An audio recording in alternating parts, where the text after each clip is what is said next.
વિદ્યાર્થીઓને એડમિશન આપવામાં આવે તે માંગ સાથે આજ રોજ વિદ્યાર્થીઓ દ્વારા યુનિવર્સિટી હેડ ઓફિસ બહાર વિરોધ પ્રદર્શન કરવામાં આવ્યું હતું। આજ રોજ વિશ્વવિખ્યાત અને વડોદરામાં આવેલી એવી મહારાજા સયાજીરાવ યુનિવર્સિટીના ઇતિહાસનો કાળો દિવસ હોય તેવા બેનરની સાથે વડોદરા શહેરના MS યુનિવર્સિટીની યુનિવર્સિટી હેડ ઓફિસ ખાતે વિદ્યાર્થીઓ દ્વારા એડમિશન બાબતે વિરોધ પ્રદર્શન કરવામાં આવ્યું હતું અને એડમિશન આપવામાં આવે તેવી માંગ કરવામાં આવી હતી।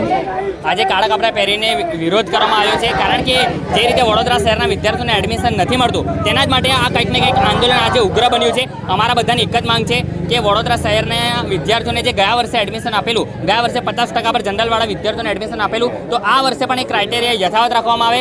આ વર્ષે પણ 50% વાળા જનરલ કેટેગરીના વિદ્યાર્થીઓને MS યુનિવર્સિટીમાં એડમિશન મળવું જોઈએ તે મુદ્દાને લઈને આજે બધા ભેગા થયા છે। આજે તમે જોઈ શકો છો કે 400 થી 500 વિદ્યાર્થીઓ અહીં આવ્યા છે વાલીઓની સાથે અને કાળા કપડાં પહેરીને કાર્ડની સાથે વિરોધ કર્યા છે અને એક જ અવાજ છે કે VC હટાવો, યુનિવર્સિટી બચાવો।